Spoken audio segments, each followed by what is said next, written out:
राहुल गांधी साहब ने, आपने कहा कि तथ्य दिखाओ तथ्य दिखाओ। राहुल गांधी साहब ने पावर पॉइंट प्रेजेंटेशन दिखाई, चुनाव आयोग सत्ते में था, भारतीय जनता पार्टी उनके लिए बैटिंग करने आ गए, तब कोई सवाल नहीं हो रहा था। फिर लोग जो है विपक्ष के ऊपर चढ़ बैठे कि चुनाव आयोग जो है आकर के प्रेस कॉन्फ्रेंस करने लगा। चुनाव आयोग जो है, मुख्य चुनाव आयोग, पहले उनकी चुनने की एक प्रोसेस हुआ करती थी, और आप कह रहे अदालतों के ऊपर आपने सुप्रीम कोर्ट के जज को बाहर कर दिया और हमारे दो ही चुनेंगे, तो निष्पक्ष कैसे हो जाएंगे सरकार के अंदर? ये जवाब दे दिए। लगातार चुनाव आयोग पर सवाल खड़े होते रहे। उत्तर प्रदेश के अंदर बाई इलेक्शन हुआ, चुनाव आयोग मुख्य दर्शक बना बैठा देख रहा था, फिर बता रहे हैं कि बहुत निष्पक्ष है।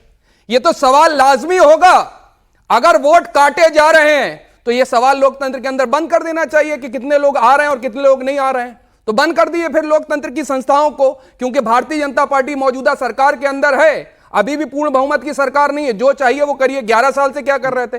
तीसरी सबसे बड़ी बात, आपने अभी तक जो है जनसंख्या के आंकड़े नहीं जारी करे और एसआईआर करने पहुंच गए। आपने जो इतने 7 स्टेट चुने वो किस आधार पर चुने? एक तरफ भारतीय जनता पार्टी कहती है हम जो है घुसपैठियों को ढूंढ रहे हैं, घुसपैठियों को ढूंढ रहे हैं। कितने घुसपैठिए मिले बिहार के अंदर, कितने मिले महाराष्ट्र के अंदर, कितने मिले दिल्ली के अंदर? चुनाव आयोग कहता कि नहीं हम घुसपैठिए नहीं देख रहे हैं, ना हम घुसपैठिए नहीं देख रहे हैं। भारतीय जनता पार्टी घुसपैठिए देख रही।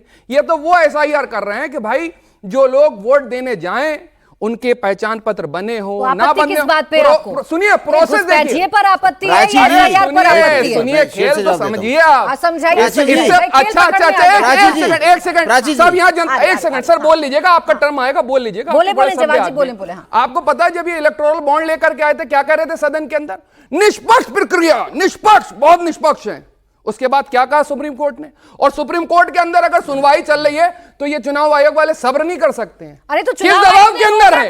अरे आने तो दीजिए पहले, और उसके प्रक्रिया पर रोक नहीं लगाई है। अरे सुन तो लीजिए, एसआईआर सुन तो लीजिए, चल रहा है। अच्छा एसआईआर, इतनी जल्दबाजी अगर इतना ही खराब होता तो चुनाव आयोग इस वक्त देश वोट चोरों को, सुनिए जब तक की सुनवाई चलेगी एसआईआर सुनिए सब्र कर लें। इससे पहले क्यों नहीं जीत के आए? यानी इनको कॉन्फिडेंस नहीं है। 2014 में पूर्ण बहुमत की सरकार में आए, फिर 19 के अंदर आए, अब जैसी 240 पर आए, समझ में आ गया कि जनता को रुझान क्या। उससे पहले उन लोगों के वोट काट दो जो लोग इनके विरोध के अंदर है, परिसीमन करके फिर ये अपना चाहेंगे बना लेगा करके। आप बताइए कैसे इन्होंने नॉर्थ ईस्ट के लोग छोड़ दिया? बता दिया, ये भी बताना शक है, शक नहीं है, इनको शक है, इनको सत्ता का डर सता रहा है। सुप्रीम कोर्ट को तो मानना पड़ेगा। नहीं तो सुप्रीम कोर्ट के जज को इन्होंने क्यों बाहर कर दिया? एक सेकंड प्राची जी, सुप्रीम कोर्ट के जज को क्यों बाहर कर दिया इन्होंने प्रोसेस के अंदर? जनता की भी सवाल। हाँ बोले।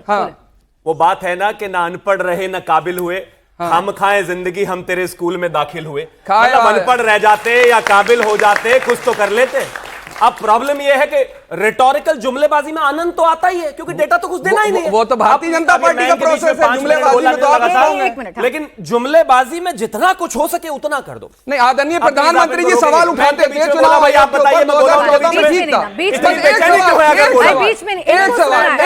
एक सवाल 2014 में आदरणीय प्रधानमंत्री जी खुद चुनाव आयोग के ऊपर सवाल उठाते तो वो ठीक था। आज अगर उठाया जा रहा गलत कैसे? सवाल हो गया, गोल जलेबी बनेगी, जवाब नहीं आएगा। प्लीज ये क्या है? मतलब अब तो बेचैनी मरी जानी चाहिए। सवाल भी हो गया, 5 मिनट बोल भी लिए इस देश में। अब ये फिर देखिए, अरे भाई रुक तो जाओ, मुझे पता है बेचैनी है, जवाब बर्दाश्त नहीं कर पाओगे लेकिन सुनना तो पड़ेगा। Thank you.